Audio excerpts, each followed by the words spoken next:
আসসালামু আলাইকুম, শুভ সকাল। প্রতিদিনের একই রুটিন, সকাল হতে না হতেই রান্নার প্রস্তুতি নিতে হয়। তো আগে উঠান ঝাড়ু দিয়ে নিলাম, তারপর এদিকে ভাত বসিয়ে দিলাম। এখন কাটা বাছা করে নিব। তো আজকে রান্না করব বেগুন ভাজা, নোনা ইলিশ ভাজা আর ছোট বাইং মাছ বেশি করে পেঁয়াজ দিয়ে কষাবো। তো বেগুনগুলো দেখুন কত সুন্দর, একদম তুলতুলে সাদা, কোনো পোকা নাই, আবার বাড়তিও না। তো এগুলো ভাজি করব।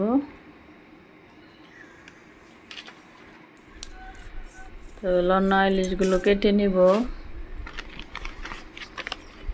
আমি 4 পিস ভাজি করব।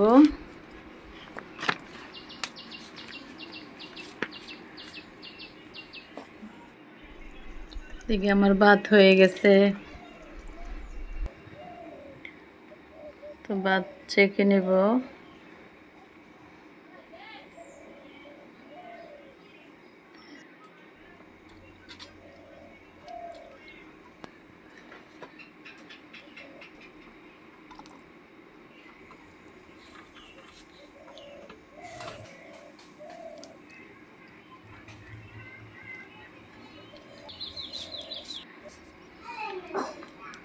যেহেতু ছোট বাইং মাছের মধ্যে পেঁয়াজ কিউব করে কেটে দেব, আর লন্না ইলিশ ভাজির মধ্যে পেঁয়াজ রসুন এভাবে ফেলে দিতেছি।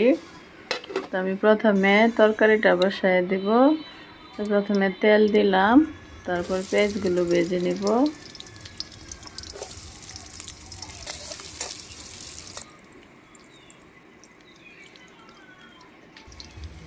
পেঁয়াজগুলো আমার ভাজা শেষ।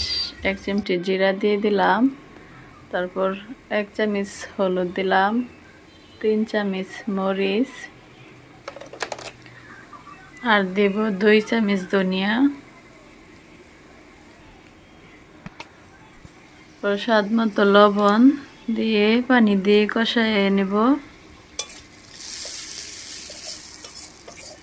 আমার মশলাটা ভালোভাবে কষানো হয়ে গেছে। এখন মাছগুলো দিয়ে দিব। মাছগুলো দিয়ে একটু লাড়াচাড়া দিয়ে একটু পানি দেব। বেশি পানি দেব না, একটু পানি দিয়ে ঢেকে দেব। 2টি কাঁচামরিচ চিড়ে দেব।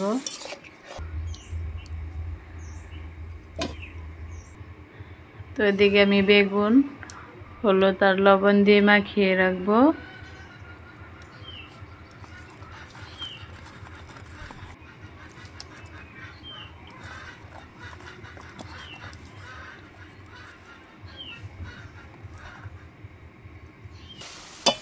তো আমার তরকারিটা হয়ে গেছে।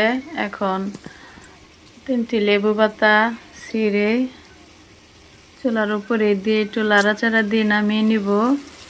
লেবু পাতাটা বাইং মাছে দিলে খুব ভালো একটি সেন্ট হয়।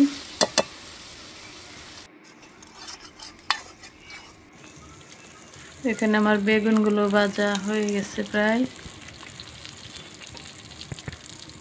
বেগুনগুলো খুব ভালোভাবে সিদ্ধ হয়েছে। তো বেগুনগুলো তুলে আমি মাছগুলো ভেজে নেব। যেহেতু সকালে তারা থাকে, বাচ্চারা স্কুলে যাবে, তো মাছগুলো মেখে, মশলা দিয়ে মেখে, লন্না ইলিশে লবণ দিছি না, লবণ দিতে হয় না। তো হলুদ মরিচ ধনিয়া দিয়ে মাছটা মাখিয়ে তারপর ভেজে নেব। একদমই লবণ দিছি না।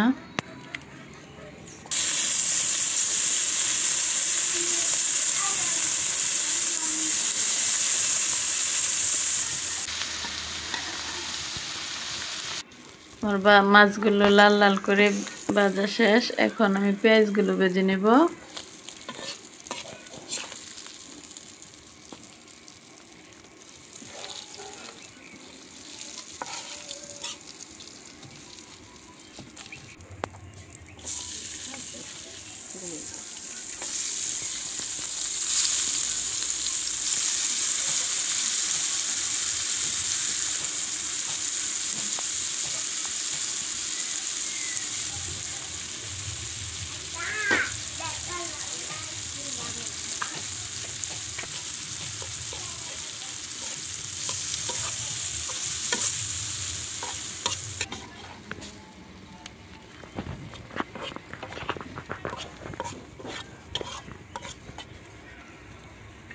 তো এখানে আমার পেঁয়াজগুলো ভাজা শেষ। দেখুন তরকারিটা কত সুন্দর হয়েছে।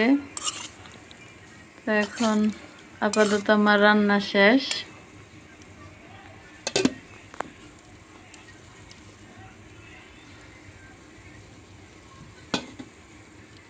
ধন্যবাদ।